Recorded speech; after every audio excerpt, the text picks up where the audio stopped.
Abrimos, señoras y señores, la tertulia en este miércoles que es 6 de mayo del año 2020. Seguimos con los integrantes de las mesas, cada uno en sus casas. Voy con los saludos entonces para Karina Novarese. Buen día. ¿Cómo están? Buen día. ¿Todo bien? ¿Qué estás tomando? ¿Té o Bien, café? bien. ¿Qué es eso? ¿Lo qué? No, me estoy tomando un cafecito que recién me hice. Un cafezote. Es grande ese café. No, es café con un poquito de leche de almendras, ¿no? Es pura taza, pero es como mi taza de la mañana, de la suerte. Bueno, Juan Pedro Mir, buen día. Buen día para todos, buen día. Tú estás con el mate, te veo ahí. Asoma la bombilla. El mate no, soy matero esencialmente. Sigo, Guillermo Fossati, a quien hacía tiempo que no teníamos en las tertulias. Buen día, Guillermo. Buen día, ¿qué tal? ¿Cómo les va? Aquí andamos. Estábamos convencidos de que ya habías asumido, estabas por asumir alguna responsabilidad en el gobierno, justamente en los órganos vinculados con la educación. Claro, formalmente no es así, pero en los hechos sí lo es, puesto que formalmente ya estamos en transición y por lo tanto interactuando con la comisión directiva del Instituto Nacional de Evaluación Educativa, ya lo estamos haciendo. Eso significa que nos estamos interiorizando de toda la información que hace al instituto, pero en lo que hace a formalmente asumir el cargo todavía no se ha dado. Se estará dando a corto plazo. Bien. Y dejo el saludo para Daoís Uriarte, el cuarto tertuliano de hoy que está llegando, está con la conexión ahí a medio camino. Ya lo incorporamos a él también. Vamos a charlar de dos asuntos hoy. El segundo, más coyuntural, más del debate político de estas horas. El primero tiene que ver con la actualidad, claro, pero trata de mirar un poco más adelante. La vuelta a las clases de forma presencial todavía no tiene fecha. De todas maneras, el presidente Luis Lacalle Pou sostuvo que él se resiste a dar el año lectivo por perdido y agregó que, si es necesario, habrá que sacrificar días de vacaciones para recuperar clases. Doy esta pincelada que, por supuesto, tiene que incluir también que en escuelas rurales sí, de a poco se ha ido retomando la actividad, para preguntarles a ustedes, y sobre todo teniendo en cuenta que tenemos a dos tertulianos muy ligados a la educación, ¿qué consecuencias va a tener en la enseñanza esta situación que estamos viviendo de emergencia sanitaria? ¿Cómo va a ser la educación en eso que se llama nueva normalidad? ¿Quién arranca? Juan Pedro, ¿vas tú primero? A ver.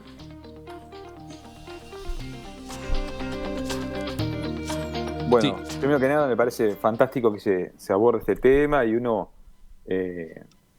habla y a su vez tiene la oreja muy abierta para escuchar a las distintas visiones.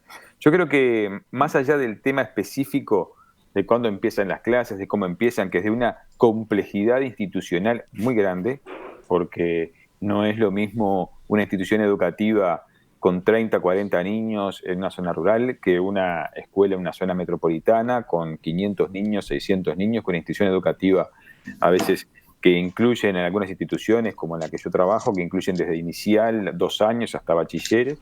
Me parece que la situación es muy compleja y la primera pregunta, si este año va a ser diferente, no creo que se ha perdido. En algunos sentidos este año implicó para enorme cantidad de docentes y colectividad y espacios profesionales toda una readecuación del currículum y del trabajo, que realmente se están dando procesos de aceleración muy importantes en vistas a lo que claramente es los desafíos de la educación del siglo XXI.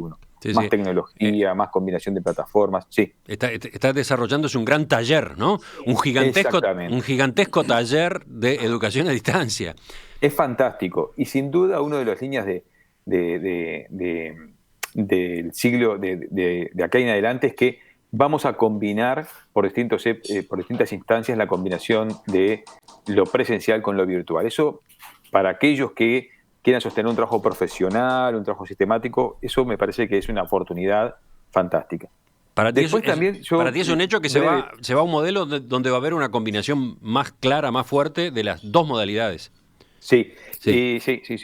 Con Algo... coronavirus en el año que viene o sin coronavirus. Creo que parte del desafío es que las instituciones educativas de aquí en adelante van a combinar y planificar, y tenemos que combinar y planificar la actividad presencial y la actividad no presencial. Porque hoy la escuela y la secundaria, los espacios de formación van más allá de las 4, 5, 6, 7 horas que están.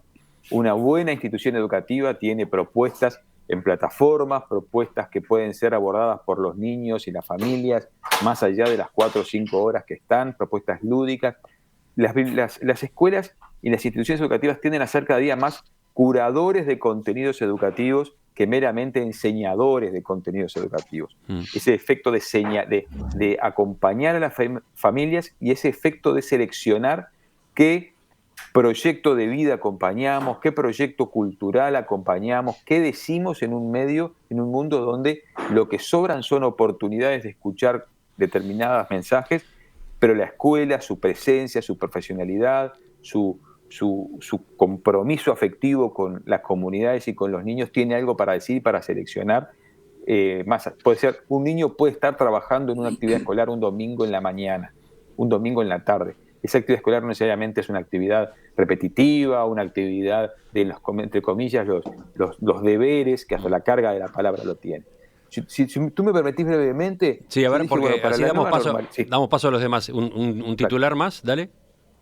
Yo en la próxima intervención voy a hablar qué 4 cosas tiene que sacar el modelo escolar para darle... ¿Qué 4 cosas van a ser de menos y 4 cosas van a ser de más en la nueva copiando galería en la nueva normalidad? Mirá cómo dejaste ahí el señuelo, con qué gancho dejaste planteada la curiosidad por tu segunda intervención. Saludo a David Ugarte, que ahora sí se incorporó, lo veo ahí. Buen día, Buenos David. días, ¿qué están? ¿Cómo andan? Buen día. Pero vamos ya a Guillermo, que estaba especialmente interesado en este asunto. Vamos contigo entonces, después de lo primero que dijo Juan Pedro. Bueno, por un lado, comparto claramente lo dicho por Juan Pedro, es decir, tenemos, la gente que estamos en el área de la educación, tenemos una enorme sintonía y convergencia de opinión en estos temas. Y es cierto, las circunstancias forzaron el pasaje a lo virtual porque la realidad lo hacía necesario. Era necesario mantener la conexión con los alumnos, que los alumnos no quedaran fuera de los procesos educativos. Era necesario, por lo tanto, tratar de encontrar, a pesar de no poder hacerlo en lo presencial, una manera de poder desarrollar los procesos de enseñanza-aprendizaje. Ahora, no se fue a un sistema educativo virtual por entender que es mejor que el sistema tradicional presencial. Es decir, no hay que razonar con criterios de mutuamente excluyentes. Son complementarios y eventualmente así lo serán, y lo serán mucho más allá de lo que hace a la pandemia.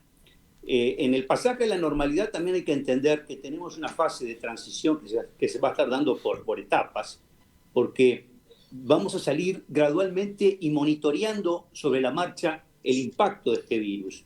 Es decir, eventualmente en determinado momento se va a abrir más la canilla, se va a abrir la puerta para entender que se va a poder estar reintegrándose a funciones específicas. Eventualmente, de pronto, las circunstancias obligan a retroceder un poco, por lo tanto, esta combinación entre lo presencial y lo virtual se va a estar dando en este proceso de la nueva normalidad. Y mirando hacia el futuro, como bien lo decía Juan Pedro, es una realidad inexorable. Es decir, por varias razones, entre otras cosas porque tenemos un alumnado hoy que nació en el mundo virtual, nació en el mundo de la tecnología. Es importante entender que tecnología no es sinónimo de educación, pero sí entender concretamente que claramente estás frente a un alumno donde lo virtual le surge de manera natural y es necesario, por tanto, entenderlo como tal para poder aportarlo. Tiene varias implicancias, porque las circunstancias acá forzaron a entrar en este tema y te permite abrirte al desafío que te instala, pero al mismo tiempo constatar las insuficiencias y los problemas que tenés. Hay alumnos que tienen problemas de conectividad, por ejemplo, empezando por lo más sencillo. Por lo tanto, el disminuir brechas en el acceso es otro problema muy grande que tenemos instalado. De hecho, esta gradualidad por la cual se fueron abriendo las escuelas rurales está entendida bajo la lógica de que existen muchos alumnos que no tienen la conectividad y no tienen, porque el acceso a lo virtual va mucho más allá de tener incluso la conectividad. Hay que entenderlo este tema. Hay 2 aspectos importantes que hay que presenciar acá. La conectividad virtual, entendiéndola como algo que implica un cambio mental para poder abordar lo virtual como un proceso de aprendizaje, maximizar y aprender a estudiar y a aprender desde lo virtual, que es muy distinto a lo tradicional. Hay un enorme desafío de formación docente, y hay que entenderlo como tal, para poder realmente maximizar lo que pueden ser los frutos de la complementariedad entre lo virtual y lo presencial. Luego voy a estar desarrollando algún aspecto, tal cual como decía recién Juan Pedro. Hay puntos importantes que hay que tener presente en lo que hace este nuevo escenario a los efectos de que realmente dé los frutos que podría estar dando. Karina, tú no sos una especialista en educación, pero sí te has dedicado a la docencia, sabes lo que es la docencia.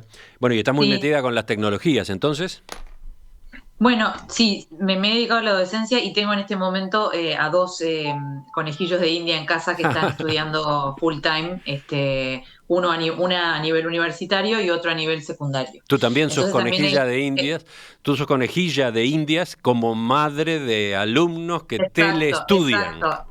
Y a eso justamente me quería referir, porque esta especie de experimento obligatorio al que nos obligó la pandemia, para mí va a terminar siendo muy, es raro usar la palabra positivo, pero muy positivo a la hora de poder estudiar qué está pasando.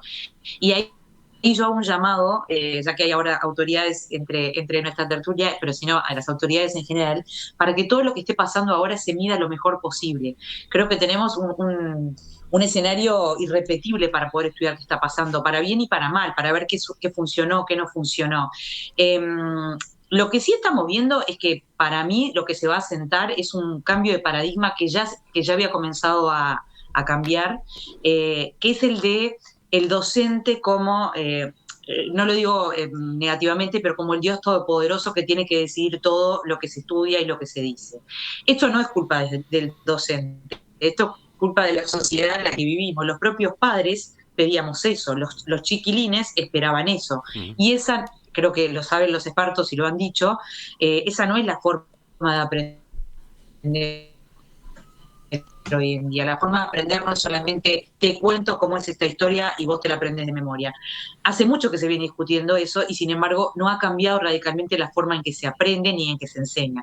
Creo que esto que está pasando ahora, más allá de las tecnologías, porque recordemos que las tecnologías son el vehículo, pero como decían por ahí, son una clave fundamental. Creo que llegamos muy bien preparados, en buena parte gracias al Plan Ceibal, pero no es el centro de la cuestión. Tenemos las tecnologías, pero si los procedimientos y las decisiones educativas no son correctas, nos vamos a quedar con una cáscara vacía. Y solamente quiero dejar planteado un tema que capaz que lo hablo en mi segunda intervención, que tiene que ver con esa especie de triángulo formada por la familia, los padres particularmente, o los que cuidan a los estudiantes, los docentes y por otro lado los docentes y las instituciones educativas. De verdad que hoy más que nunca es un triángulo que tiene que estar muy unido, muy unido. Y la verdad que yo veo actitudes muy contradictorias, tanto de los padres como de las instituciones educativas. Por un lado están los padres que están todo el día pidiendo que más actividad, más deberes, de alguna manera, desde mi punto de vista, tratando que la escuela se transforme en el niñero de tu propio hijo, cosa que no es real con ni sin pandemia. Y por otro lado están del otro lado, del otro extremo, bueno, esto es demasiado, 5 horas frente a la pantalla. Bueno, estamos experimentando. Creo que mi primer deseo es que todo esto se estudie lo mejor posible y se baje con estadísticas, con datos claros, con metodologías, a conclusiones que podamos utilizar para el futuro cuando ya no haya pandemia, pero sí esté instalado otro escenario de educación, creo yo, bastante diferente al que estábamos acostumbrados. Dauis, ¿cómo te ubicás frente a este tema? Bueno, la verdad que coincido con todo lo que han dicho, pero particularmente yo quiero resaltar 2 aspectos. Uno, que estamos más preparados de lo que nosotros mismos pensábamos, tanto en área de conectividad como en la población estudiantil para adaptarse a un cambio momentáneo, pero a este tipo de actividades.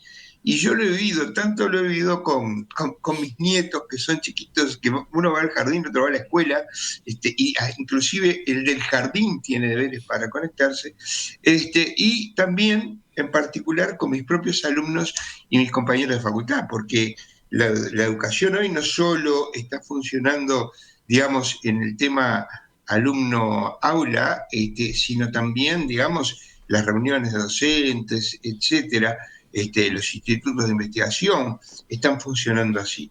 Entonces, hoy vamos a tener una perspectiva y yo creo que va a haber que estudiar mucho y muy bien. Ahora, yo no creo que el mundo cambie a la virtualidad total. Yo creo que sería muy negativo, porque también hay una parte presencial donde la gente tiene que verse, o sea, tiene el contacto directo humano, es necesario y es lo que estamos sufriendo todos.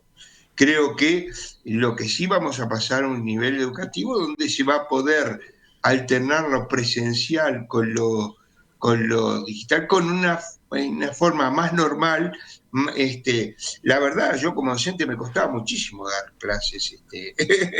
No, digamos, no era algo ni que dominara ni que me gustara. Hoy me reúno ¿Te costaba dar clases de manera sí, internet? Virtual, sí, a través de videoconferencias. Lo he hecho, pero no era algo que... Ahora, como no hay otra forma, pero nos reunimos con mis compañeros del instituto, de la facultad, y hemos inclusive llegado a un nivel de reuniones muy superior al que teníamos antes, porque claro, nadie pierde el ómnibus, ni nadie tiene... es simplemente coordinar Sí, y nos vemos, ¿no? ese es un factor interesante a colocar en la contabilidad, ¿no? Los tiempos que se Sí. ahorran. Por supuesto hay mucho para colocar de un lado y del otro, Claro. pero los tiempos que se ahorran, las comodidades, digamos, desde un punto de vista, existen, ¿no? Entonces yo creo que realmente también hemos descubierto, yo digo que estamos más preparados y que había una cantidad de herramientas que no usábamos y podíamos usar perfectamente. Y en esto yo incluyo particularmente las conferencias con gente del interior, digamos, donde siempre todo está centrado en Montevideo. Bueno, esto nos ha dado una perspectiva donde todo el mundo se sienta en igualdad, digamos, cuando tiene que tratar un tema, y esto es muy importante. Sí. Entonces yo creo que realmente Quiero va a volver haber sobre mucho eso que decías recién dentro de un ratito, pero vamos a Juan Pedro o a Guillermo, porque los dos estaban levantando la mano. Juan Pedro nos había dejado con curiosidad por sus de más y de menos. Sí, yo tomando esa revista tan maravillosa que, además yo lo primero que hago es cuando tomo la revista es ir a lo de más y lo de menos, por lo general estoy en lo de menos, pero en este caso como pude hacer yo la grilla, voy a estar en el más y menos. Pero la tesis central, estimados, es que la nueva normalidad no va a venir sola, sino hay que construirla. Y eso implica, como cuando uno construye algo, de construir otras cosas, sacar cosas. Entonces, eso es los 4 puntos que quería compartir con ustedes. Esa escuela post-COVID, o sea, nueva normalidad, como se dice ahora, uno va a trabajar o uno imagina una escuela con menos formalidad. Menos discusiones túnica y moña sí, menos discusiones abanderados sí o no, menos ritos que están vaciados de sentido, que eran propios de otro contexto, y una escuela mucho más cercana. Aquellas grandes instituciones de 1.200 alumnos, aquellas grandes instituciones donde las familias tienen que trasladarse para llegar a ellas durante mucho tiempo y el niño vive arriba del auto o arriba del ómnibus. No, me parece que una de las puntas, y aquí hay un integrante de la próxima administración, ojalá que se construyan y se trabajen por espacios de cercanía física. Y me imagino las mejores instituciones en cada uno de los lugares donde se pueda ir en bicicleta, donde se pueda ir caminando, también dentro de la movilidad social. El segundo de menos, ¿no? ¿Qué es lo que hay que sacar? Esta enseñanza segmentada, esta enseñanza articulada en disciplinas que no se tocan estos 17 materias que tienen algunos bachilleres, 13 materias que tienen algunos muchachos en secundaria, esta cantidad de pool donde los niños en primaria van de un profesor a otro, no, vamos a una enseñanza más integrada, a una enseñanza donde se parta más de problemas, donde se parta más de la problematización y la integración con el uso de las nuevas tecnologías, que eso también hay que abrirlo que parta de tomar esa nueva agenda que no es muy nueva, tiene más de 100 años, pero que hoy nos habilita este nuevo momento. Una enseñanza menos guardería, menos cantidad de horas. Hoy nos tenemos que replantear también como adultos cuánto tiempo trabajamos y dejamos a nuestros hijos aunque sean adolescentes, grandes, a la exposición de las instituciones, institucionalizados, una enseñanza que sí tenga tiempo de calidad más que tiempo de guardería o tiempo o que sea un espacio tipo garage donde dejo al chiquilín y después lo vengo a buscar a tal hora después de correr todo el día, ¿no? Eso implica una enseñanza más espacio público, más espacio de encuentro, una enseñanza donde estén los niños, pero aparte que esté de puertas abiertas a las familias, que trabaje con las familias, que genere ese punto. Y como punto final, una enseñanza que yo llamo menos shopping, menos consumista, menos centrada en ofertar, tanto pública como privada, que se deje de ofertar elementos para convencer a la familia que tiene sentido en sí misma. Algo que ha entrado también dentro de la enseñanza pública. Entonces agregamos plástica, inglés, es como una catarata de gente que circula por los espacios educativos lleno de actividades y una enseñanza más lenta, más acercada al tiempo del niño, más acompañada con 1 o 2 adultos referentes que puedan acompañar a nuestros niños y nuestros jóvenes en ese acto de cercanía, más tiempo de encuentro, más tiempo de adecuación a las diferencias, una enseñanza más personalizada, que tome en cuenta que la bandera no la va a llevar el niño sobresaliente, sino que ni siquiera sé si tiene que haber una bandera que lleve el niño sobresaliente, que tiene que haber distintos espacios para cada uno de ellos. Guillermo. Bueno, sí, yo quiero destacar algunos aspectos que me parecen muy importantes para no caer en esta lógica de excluir lo uno con lo otro, es decir, lo virtual o la enseñanza a distancia y lo presencial no se excluyen. Es decir, los procesos de socialización, por ejemplo, son muy importantes y hay toda una cantidad de aspectos que se dan a través del vínculo humano y de la interacción con los pares. Y por lo tanto, esto es importante decirlo para no caer en una especie de lógica de entender que se elimina lo tradicional de manera radical. Van a haber un proceso de transformación y ese es el aspecto que hay que destacar. Y es inexorable porque la enseñanza en línea es muy distinta a la enseñanza tradicional, demanda distintas habilidades, distintas pedagogías, exige introducir ajustes en las propuestas curriculares. Nosotros tenemos una sobreoferta curricular, tenemos una sobrecarga curricular y allí hay que entrar a tijeretear.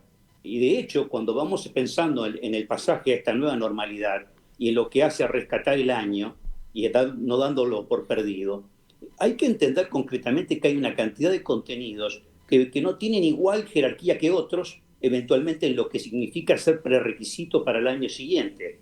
Y por lo tanto, habrá que entenderlo esto una vez que se salga de esta primera etapa y se empiece a dar la integración, y lo mismo también desde lo virtual, entender concretamente cuáles son esos contenidos que se convierten en instrumentales y necesarios para poder estar en condiciones luego de adquirir nuevos procesos de aprendizaje.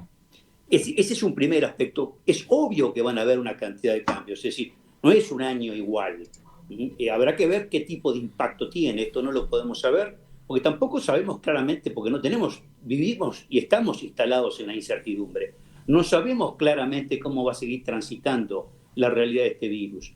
De hecho, desde mi punto de vista, hay una cierta euforia mágica que se instala a punto de partida de resultados que están mostrando las estadísticas oficiales y que nos permite, con entusiasmo, ver que vamos por un buen camino. ¿Euforia mágica? ¿A qué aludís con eso? Euforia mágica en el entendido que más de uno ya entendió concretamente, bueno, si los casos que tenemos positivos día a día son estos, entonces dale para adelante. Que ya le ganamos, le ganamos al coronavirus. Y ya le ganamos al coronavirus. El coronavirus es un enemigo oculto, tramposo, porque está oculto, no lo podés ver, está allí ese virus, y por lo tanto hay que entender que va a haber que convivir con esta realidad, y eso marca una serie de procesos de convivencia con las incertezas, con la incertidumbre, que de hecho es una realidad del mundo actual. Por lo tanto, y eso traducido a contenidos, pues eso es uno de los aspectos más importantes, entender que los procesos de aprendizaje, los procesos de enseñanza-aprendizaje tienen mucho más importancia eventualmente y en última instancia que los propios contenidos. Es decir, cómo abordás concretamente la enseñanza y el aprendizaje termina por traducirse en un resultado con mayor efectividad, con mayor fruto que los propios contenidos, porque los contenidos cambian rotundamente. Es una de las características del mundo actual. Los conocimientos se han puesto como los medicamentos, digo siempre yo, tienen fecha de vencimiento. Y por lo tanto, frente a esa realidad, Por eso es que pasó a ser tan importante el aprender a aprender. Es decir, adquirir aquellas competencias que eventualmente te permiten, primero, cierto autodidactismo que va a estar presente cuando vayamos pensando, mirando hacia adelante, hacia un futuro, entender concretamente que adquirir las herramientas, primero, la toma de conciencia de lo importante que es seguir aprendiendo, porque terminó también aquello de que se aprende en determinado momento y luego se aplica lo que se aprendió. No, son procesos dinámicos que obligan a procesos continuos, valga la redundancia, de aprendizaje. Y así debe entenderse. Y por lo tanto te cambia toda la lógica con la cual abordás los procesos de enseñanza-aprendizaje. Está, obviamente, muy interesante la conversación. Es apenas un bocadillo, ¿no? A este tema vamos a tener que volver. Los tertulianos tienen más para decir, y los oyentes también. Tengo acá, por ejemplo, este mensaje de Claudia. Dice, soy docente de secundaria. Esta instancia nos va a dejar muchos aprendizajes, pero también evidencia las diferencias sociales. Clase virtual para un chico que vive en un asentamiento. La mayoría de mis alumnos del liceo público no tienen internet en su casa y tampoco computadora, a pesar de lo que se diga. Hacen las tareas desde el celular prepago. No es lo mismo, ¿no? Claramente no es lo mismo. Muy bien dicho, muy bien dicho, muy bien dicho. Hay otros oyentes que dicen lo mismo. Hugo dice, en algún sentido, este sistema profundiza las diferencias entre quienes tienen padres con posibilidades de apoyar a sus hijos y quienes no tienen ese apoyo porque no están o porque no tienen la educación. Acá aparece otro factor. Y podría seguir, ¿no? Por ejemplo, mientras tanto vamos con Daoís. Yo realmente lo que han dicho los oyentes es así, o sea, pero no vamos a pensar que esta situación y el mundo digital va a cambiar las diferencias lamentables que socioeconómicamente existen en la sociedad. Es cierto que de todas formas, el solo hecho de que en las situaciones de mayor vulnerabilidad haya inclusive un celular para conectarse es importante. Pero esto no vamos a pensar que esto solucionó las diferencias económicas y sociales que existen en nuestra sociedad. Lamentablemente van a seguir existiendo, pero la educación es un aporte importante para eso. Y yo creo que el hecho de tener conectividad general ha permitido que esto funcione. De todas formas, también coincido en que no podemos pensar que esto va a ser solo el mundo digital. Acá la parte presencial es importante porque, como me decía una amiga, la gente se tiene que tocar, se tiene que ver, tiene que poder conversar directamente. Lo presencial es un complemento o puede llegar a ser la solución en determinadas circunstancias, pero recordemos que esto es algo que va a pasar y tenemos que pensarlo de esa forma. Ahora, ponerle fecha también es un error. Decir, no, esto se termina en 15 días. No tenemos idea de cuándo se termina, pero además, cuando uno conversa, no hay con los técnicos en esto, con la gente de la salud, no hay un día en el que esto se va a terminar. Por lo tanto, hay que saber que esto un día se va a terminar, pero trabajar desde el punto de vista de educación, como de todos, como si esto fuera a continuar sin saber cuándo va a tener. Ahora sí, Karina, volvemos contigo. Que se discute mucho sobre si este va a ser un año perdido o no, y para mí es una discusión un poco superficial, porque no creo que sea perdido nunca, no puede ser perdido, pero sí es cierto que va a haber que estar muy atento, porque hay para ciertas franjas de la población de las que hablaban otros tertulianos y que tienen razón, va a ser mucho más complicado, no estoy hablando solamente de temas socioeconómicos, también culturales. Los adolescentes o los estudiantes o los niños que tengan menos apoyo de su familia seguramente son los que están en peores condiciones de poder salir mejor parados de este año diferente. Por supuesto, hay una cosa que no estamos teniendo en cuenta ahora en esta pandemia, en estos meses. ¿Qué pasa con las madres y los padres que tienen que estar trabajando full time, como es el caso de mi casa, y al mismo tiempo tienen que tratar de dar apoyo a sus hijos dependiendo de las edades? Yo estoy en un lugar bastante cómodo porque ya son adolescentes o adultos, pero los que tienen niños chicos, preescolares de 6 a 12 años e incluso más, tienen que estar realmente muy arriba para ayudarlos en una cantidad de cosas. Y eso no siempre es compatible con la vida laboral.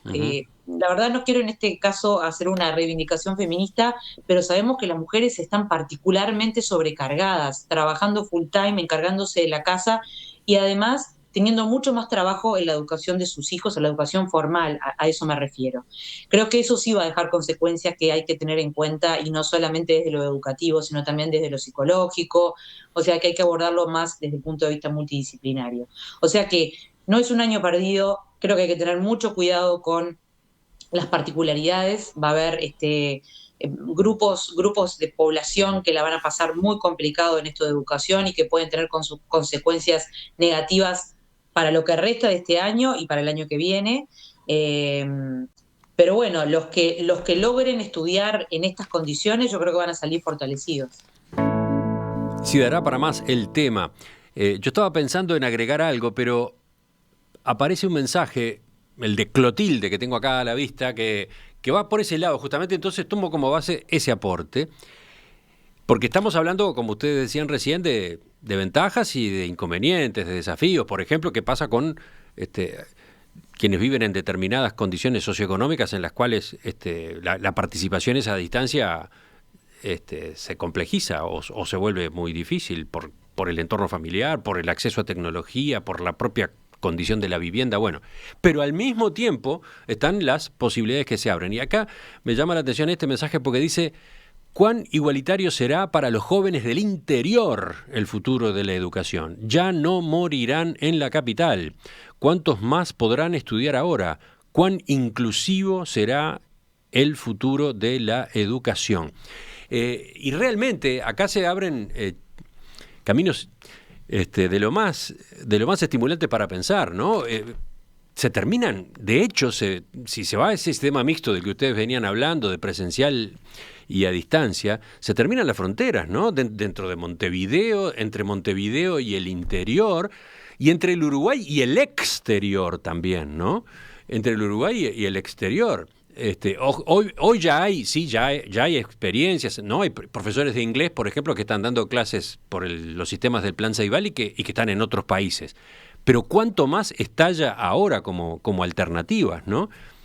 Para los alumnos uruguayos enganchados con instituciones de afuera, para uruguayos, niños uruguayos o jóvenes uruguayos que viven en el exterior y que pueden engancharse con el sistema educativo nacional, y todos los cruces que uno pueda poner sobre la mesa e imaginar, ¿no?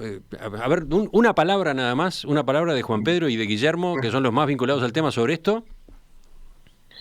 No, voy a ser de policía malo y contestar que esta situación, si hay algo que ha sido desigualitario, es el sistema educativo presencial que tenemos hoy. Claro.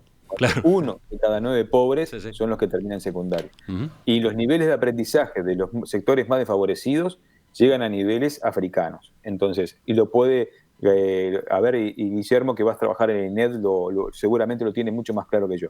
Entonces, no hagamos una apología de la primaria y particularmente la secundaria hoy presencial como un espacio de encuentro y de igualdad. Uh-huh. No.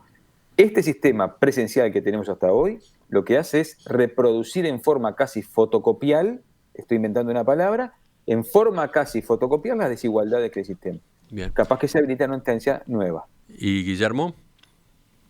Claro, yo agregaría que no es lo presencial lo que establece esas brechas, sino lo que se hace en lo presencial. Porque es cosa obvia, Juan Pedro obviamente piensa lo mismo al respecto, pero que está clarito, están instaladas estas distancias, estas desventajas y estas inequidades. Nosotros tenemos uno de los sistemas educativos más inequitativos en lo que hace a aprendizajes y lo que hace a tantas otras cosas más. Ahora, claramente el pasaje hacia lo digital y la incorporación de la educación a distancia va a introducir otras brechas. Y mirado de una perspectiva de distancia hacia adelante, es decir, mirando hacia el futuro, donde la realidad de lo virtual va a estar arriba de la mesa, guste o no guste, y el que no lo entienda no está viendo la realidad de un mundo globalizado. Tan globalizado que un relajo que apareció allá en Wuhan, en China, terminó provocando un problema en todo el mundo. Por lo tanto, en esta interdependencia y en esta realidad de un mundo interconectado, es que tenemos que entenderla como tal. Las distancias geográficas se eliminan, con todo lo positivo que eso puede tener en cuanto a poder estar atendiendo a una videoconferencia con un profesor que está instalado en alguna parte del mundo y los alumnos están instalados acá. Por supuesto, hoy ya existen esas experiencias, por ejemplo a nivel universitario, ¿no? Educación terciaria, desde acá se puede estudiar o complementar estudios en universidades de otros países del mundo, pero mi sensación es que acá se abre todo un terreno para la interconexión enorme y densa de los sistemas educativos, de las escuelas, de los liceos, dentro del país y con el exterior, ¿no? Habrá que ver de qué manera se despliega todo eso, ¿no? Más que una interconexión, una interrelación. Sí. Pero puntos suspensivos, dejemos acá y volvemos en cualquier momento con este tema que da para tanto.